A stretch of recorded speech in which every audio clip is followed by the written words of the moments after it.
Hi dear friends, welcome back to Happy Life TV. സ്നേഹം, മക്കളോടുള്ള സ്നേഹം എന്താണ്? പല രക്ഷിതാക്കളോടും പലപ്പോഴും ഞാൻ പാരൻസ് കോൺഫറൻസിൽ ഇൻട്രാക്ട് ചെയ്യുന്ന സമയത്ത് ഈ ചോദ്യം ചോദിക്കാറുണ്ട്. പലരും പലതരത്തിലാണ് ഉത്തരം പറയുക.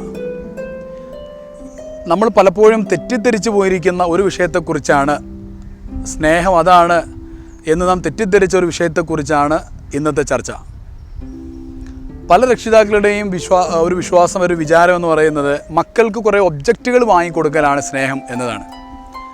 അവർക്ക് ഗാഡ്ജറ്റുകൾ വാങ്ങിക്കൊടുക്കുക, ഐപാഡ് വാങ്ങിച്ചു കൊടുക്കുക, അതുപോലെ തന്നെ മറ്റുള്ള latest version of computer PC വാങ്ങിച്ചു കൊടുക്കുക, ഏറ്റവും അഡ്വാൻസ്ഡ് ടെക്നോളജിയിലുള്ള പുതിയ മൊബൈൽ ഫോൺസ്, സ്മാർട്ട് ഫോൺസ് വാങ്ങിച്ച്, ഇങ്ങനെയുള്ള പല കാര്യങ്ങളും ചെയ്യലാണ് സ്നേഹം. ഒബ്ജക്റ്റുകൾ വാങ്ങിച്ചു കൊടുക്കലാണ് സ്നേഹമെന്ന് ചില പാരൻസ് തെറ്റിദ്ധരിച്ചു പോയിട്ടുണ്ട്. ചില പാരൻസൊക്കെ അഭിമാനം, വലിയ വിദ്യാഭ്യാസമൊന്നും ഇല്ലാതെ ചില പാരൻസൊക്കെ പറയുന്നത് കേട്ടിട്ടുണ്ട്, എൻ്റെ എല്ലാ മക്കൾക്കും FB ഉണ്ട്, ഫേസ്ബുക്ക് ഉണ്ട്, എൻ്റെ എല്ലാ മക്കൾക്കും വാട്സപ്പ് ഉണ്ടെന്നൊക്കെ പറയുന്ന ആളുകളെ കേട്ടിട്ടുണ്ട്. ഒരു തവണ നടന്ന ഒരു സംഭവം, ഞാൻ അറിയുന്ന ഒരു സംഭവം, ഒരു ഭർത്താവ് വലിയ വിദ്യാഭ്യാസമൊന്നും ഇല്ലാത്തൊരു മനുഷ്യൻ, അദ്ദേഹത്തിൻ്റെ ഭാര്യയെ ഫേസ്ബുക്കിൽ ഒരു കൗതുകത്തിന് വേണ്ടി ഫേസ്ബുക്ക് ഒന്ന് പരിചയപ്പെടുത്തി ഒരു അക്കൗണ്ട് ഉണ്ടാക്കി കൊടുത്തു. ആ അക്കൗണ്ട് ഉണ്ടാക്കി കൊടുത്തൊരു കൗതുകത്തിന് വേണ്ടി ഭാര്യ അതിൽ പല കാര്യങ്ങൾ അങ്ങോട്ടും ഇങ്ങോട്ടൊക്കെ ടൈപ്പ് ചെയ്ത് പല കാര്യങ്ങളും ചെയ്ത് അങ്ങനെ ഒരുപാട് ഫ്രണ്ട്സ് ഉണ്ടായിട്ട് പിന്നെ പലരുമായിട്ട് ചാറ്റിങ് തുടങ്ങി. വല്ലാത്തൊരു കൗതുകം തോന്നി. കൗതുകത്തിന് വേണ്ടി ഫേസ്ബുക്ക് ഉണ്ടാക്കി കൊടുത്ത് കൗതുകത്തിന് വേണ്ടി ചാറ്റിങ് നടന്ന അവസാനം കൗതുകത്തിന് വേണ്ടി ഒളിച്ചോടി പോയപ്പോഴാണ് ആ കേസ് വരുന്നത്. ഞാൻ പറയുന്നത് കുറേ ഒബ്ജക്റ്റുകളിലല്ല സ്നേഹം കിടക്കുന്നത്.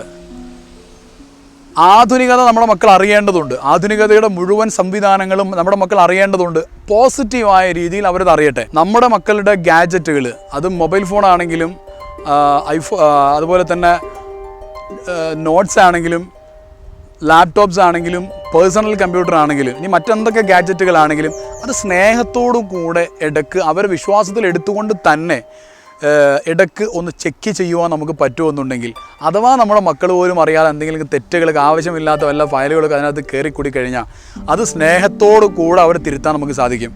മോനെ ഇങ്ങനെ ഒരെണ്ണം കാണുന്നുണ്ടല്ലോ, മോനെ ഇതെന്ത് പറ്റിയതാ? അപ്പോൾ അവൻ പറയും, അത് അമ്മയെ അല്ലെങ്കിൽ അച്ഛാ, അത് ഞാനിങ്ങനെ എൻ്റെ ഒരു കൂട്ടുകാരൻ്റെ ഒരു പെൻഡ്രൈവ് കൊണ്ടുവന്ന് എൻ്റെ സ്കൂളിലെ ഒരു ഫയൽ കോപ്പി ചെയ്തപ്പോൾ അറിയാതെ കയറി വന്നതാണെന്നൊക്കെ പറഞ്ഞ് അവൻ രക്ഷപ്പെടും.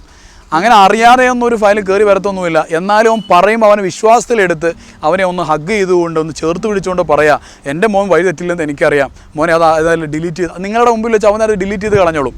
ഇനിയും അത് കണ്ടു കഴിഞ്ഞാൽ വീണ്ടും ഈ തരത്തിൽ അവനെ വിശ്വാസത്തിലെടുത്തുകൊണ്ട് തന്നെ അല്പം കൂടെ സീരിയസ് ആയ രീതിയിൽ അത് കൈകാര്യം ചെയ്യേണ്ടതുണ്ട്. ഇനി ഒരു കുട്ടിക്ക് ഇങ്ങനെയുള്ള വല്ലാത്ത അഡിക്ഷനാണെന്ന് തോന്നുകയാണെങ്കിൽ പ്രൊഫഷണൽ കൗൺസിലിംഗ് സെറ്റപ്പിലേക്ക് കൊണ്ടുവന്നും അത് പരിഹരിക്കാവുന്നതാണ്.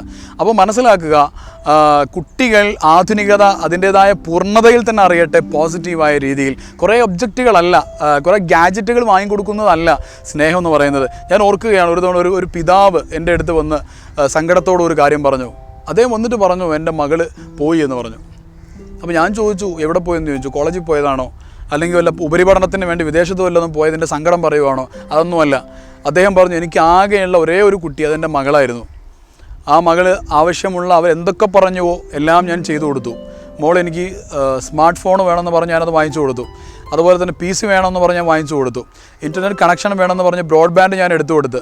അവർക്ക് കോളേജിൽ പോകാൻ സൗകര്യത്തിന് വേണ്ടി ബസ്സിലൊക്കെ പോകാൻ പ്രയാസമാണെന്ന് പറഞ്ഞപ്പോൾ സ്കൂട്ടിയും ഞാൻ വാങ്ങിച്ചു കൊടുത്തു. എല്ലാം ഞാൻ വാങ്ങിച്ചു കൊടുത്തു. എന്നിട്ടും അവൾ പോയി എന്ന് പറഞ്ഞു. അപ്പോൾ ഞാൻ ആ പിതാവിൻ്റെ കുറേ സങ്കടങ്ങളൊക്കെ പറയുന്നത് കഴിഞ്ഞതിന് ശേഷം ഞാൻ പറഞ്ഞു, മിടുക്കിയാണ് അവൾ. എന്തേ കാര്യം? ഇതൊക്കെ വാങ്ങിച്ചു കൊടുത്തല്ലോ. പിന്നെ അതിൻ്റെ സ്വാഭാവികമായി അതിൻ്റെ പോസിറ്റീവായ രീതികൾ മുഴുവൻ പഠിപ്പിച്ചു കൊടുക്കാത്തത് കൊണ്ട് അത് നെഗറ്റീവായി ഉപയോഗിക്കാനുള്ള പ്രവണത, ഞാൻ പറഞ്ഞതുപോലെ കഴിഞ്ഞൊരു എപ്പിസോഡിൽ നാം വിശദീകരിച്ചിട്ടുള്ളതുപോലെ, ആ വഴിയിലൂടെ പെൺകുട്ടി തെറ്റായി സഞ്ചരിക്കുകയും ആ പെൺകുട്ടിയുടെ ഒരുത്തൻ വലയിൽ വീഴ്ത്തുകയും അവൻ്റെ കൂടെ പെൺകുട്ടി ഒളിച്ചോടി പോവുകയും ചെയ്തു എന്നുള്ളതാണ്. അപ്പോൾ മനസ്സിലാക്കുക, കുട്ടികൾക്ക് ഇത് വാങ്ങിച്ചു കൊടുക്കുമ്പോൾ തന്നെ അതിൻ്റെ പോസിറ്റീവായി എങ്ങനെയൊക്കെയാണ് അത് ഉപയോഗിക്കേണ്ടത് എന്ന രീതികളെക്കുറിച്ച് വ്യക്തമായ അവബോധം കൊടുക്കേണ്ടതുണ്ട്. ചെറിയ പിള്ളേർക്ക് എന്തിനാണ് ടാബ് കൊടുക്കുന്നത് ഒരുപാട് സമയം? വളരെ ചെറിയ കുട്ടികൾക്ക് എന്തിനാണ് ഇങ്ങനെയുള്ള ഗാഡ്ജറ്റുകൾ കൊടുക്കുന്നത്? അത് സ്നേഹമാണ് എന്ന് തെറ്റിദ്ധരിച്ചത് കൊണ്ടാണ് ചില സ്കൂളുകളിലും 8ാം ക്ലാസ്സിലും 9ാം ക്ലാസ്സിലൊക്കെ മക്കൾ പഠിക്കുന്ന, 7ാം ക്ലാസ്സിൽ കുട്ടികൾ പഠിക്കുന്ന ചില പ്രൈവറ്റ് സ്ഥാപനങ്ങളിലൊക്കെ പ്രത്യേകിച്ചും പ്രോഗ്രാമിന് വേണ്ടി ഒക്കെ പോകുന്ന സമയത്ത് അവിടെയുള്ള പ്രിൻസിപ്പൽമാർ പറയുന്നത് കേട്ട് പലപ്പോഴും ഞെട്ടിപ്പോയിട്ടുണ്ട്. അവർ 4ാം ക്ലാസ്സിൽ പഠിക്കുന്ന കുട്ടിയുടെ കയ്യിൽ നിന്ന് ടാബ് പിടിച്ചതും ആ ടാബിൽ അവർ കണ്ട കാഴ്ചകളും. 12 വയസ്സുള്ള തൻ്റെ ബ്രദർ, ഒരു പെൺകുട്ടി എന്നെ ഒരു തവണ ഫോണിൽ വിളിച്ച് പറഞ്ഞൊരു കാര്യമാണ്, മലപ്പുറം ജില്ലയിൽ നിന്ന് 12 വയസ്സുള്ള എൻ്റെ ബ്രദർ സ്ഥിരമായിട്ട് മൊബൈൽ ഫോണിൽ സെക്സ് പടങ്ങൾ കാണുന്നു, ഇതിനെന്താണ് പരിഹാരം എന്ന് ചോദിച്ചുകൊണ്ട് വിളിച്ചത് ഞാൻ ഓർക്കുകയാണ്. അപ്പോൾ ശ്രദ്ധിക്കുക, മക്കൾക്ക് കുറേ ഗാഡ്ജറ്റുകൾ വാങ്ങിച്ചു കൊടുക്കലല്ല സ്നേഹം, അത് ആവശ്യമായ സമയത്ത് അവരുടെ പ്രായമായിട്ടുണ്ട്, പക്വതയോടുകൂടി ഉപയോഗിക്കാനുള്ള പ്രായം അവർക്ക് എത്തി എന്ന് ബോധ്യപ്പെട്ടാൽ നമുക്ക് അവർക്ക് ചെയ്തു കൊടുക്കാം. പക്ഷെ അത് പോസിറ്റീവായിട്ട് എങ്ങനെയാണ് അത് ഉപയോഗപ്പെടുത്തേണ്ടത് എന്ന് കൃത്യമായ മാർഗ്ഗനിർദ്ദേശങ്ങളോട് കൂടെ, അല്ലെങ്കിൽ നമ്മുടെ മക്കൾ വഴിതെറ്റി പോകാനുള്ള സാധ്യതയുണ്ട്. അത് നമുക്ക് ശ്രദ്ധിക്കാൻ സാധിക്കും.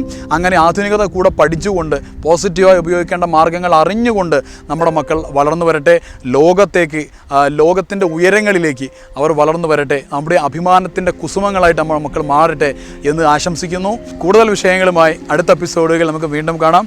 B with us. Watch and subscribe happy life TV.